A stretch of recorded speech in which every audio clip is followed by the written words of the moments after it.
আসসালামু আলাইকুম। আজকে আলোচনা করব পঞ্চম শ্রেণীর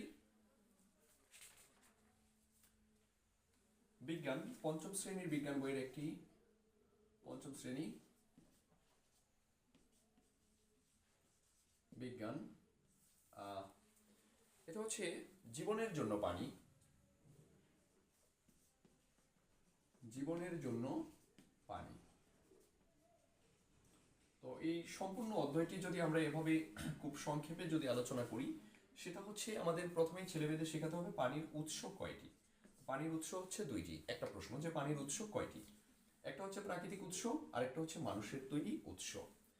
তো আমরা আমাদের ছেলেমেয়েদেরকে খুব সহজে বোঝানোর জন্য যে যেই জিনিসটা মানুষ তৈরি করে নেয়, অর্থাৎ খুব সহজে বোঝানোর জন্য ওদের মাথায় একবারে ঢুকিয়ে দেওয়ার জন্য বলবো, যেটা আল্লাহ প্রদত্ত মানে আল্লাহ সৃষ্টি করেছে সেটাই হচ্ছে প্রাকৃতিক, আর যেটা মানুষ তৈরি করেছে সেটা হচ্ছে মানুষের তৈরি।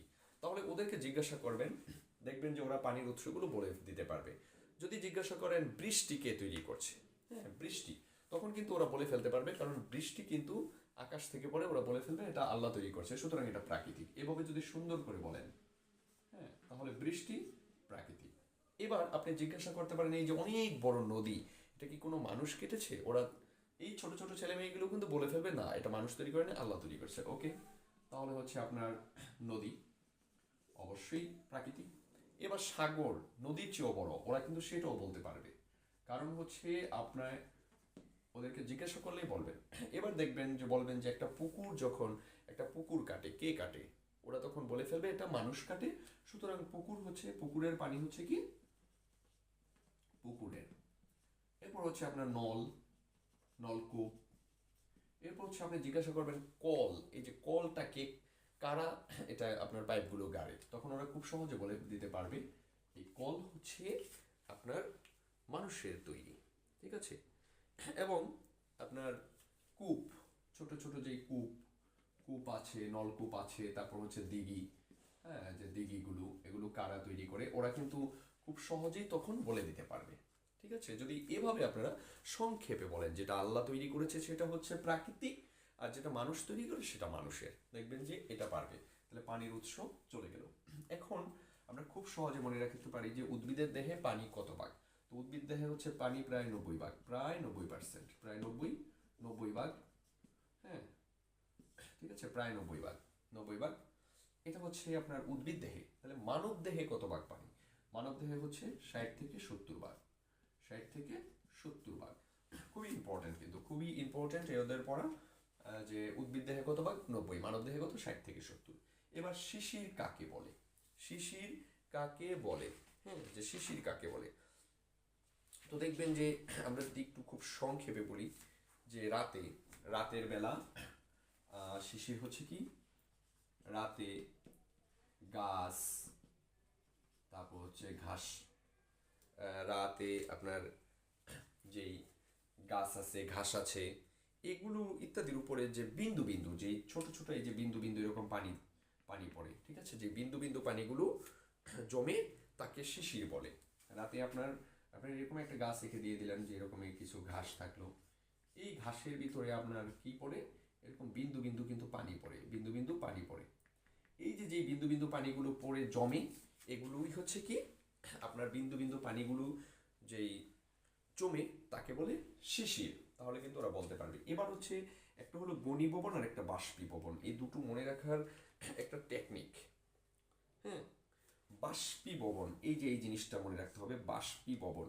তাহলে বাষ্পে পরিণত হওয়াকে, তাহলে কোথা থেকে বাষ্পে পরিণত হওয়াকে, তাহলে এটা সংক্ষেপে মনে রাখাবেন যে তরল থেকে বাষ্পে, তরল থেকে বাষ্পে পরিণত হওয়াকে, তরল থেকে বাষ্পে পরিণত হওয়াকে। তাহলে কোথায়? বাষ্পীভবন, এই যে এটুক মনে রাখবেন যে বাষ্পীভবন তার মানে বাষ্পে পরিণত। কোথায় পরিণত? বাষ্পে পরিণত হওয়াকে বাষ্পীভবন বলে, ওরা কিন্তু বলে ফেলতে পারবে। তরল থেকে বাষ্পে পরিণত হওয়াকে, হ্যাঁ, বাষ্পে পরিণত হওয়াকে বাষ্পীভবন, বাষ্পে পরিণত হওয়াকে বাষ্পীভবন। এভাবে যখন ওরা 5 বার পড়বে দেখবেন যে আর জীবনও ভুলবে না। তাহলে বাষ্পীভবন হচ্ছে বাষ্পে পরিণত। ঠিক আছে?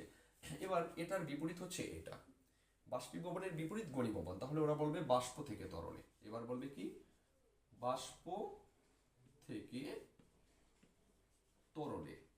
বাষ্প থেকে তরলে পরিণত হওয়াকে, ঠিক আছে, বাষ্প থেকে তরলে পরিণত হওয়াকে বলে ঘনীভবন। তাহলে দেখুন এভাবে খুব সহজে মনে রাখতে পারবে যে একটা হচ্ছে তরল থেকে বাষ্পে পরিণতকে বাষ্পীভবন, তরল থেকে বাষ্পে পরিণতকে বাষ্পীভবন, আর বাষ্প থেকে তরলে পরিণত হওয়াকে বলে ঘনীভবন।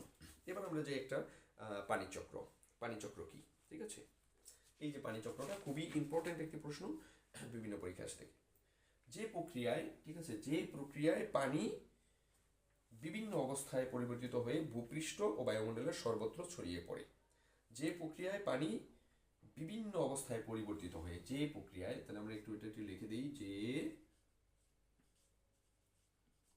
প্রক্রিয়ায় পানি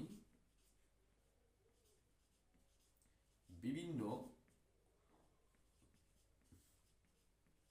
অবস্থায়, যে প্রক্রিয়ায় পানি বিভিন্ন অবস্থায় পরিবর্তিত হয়ে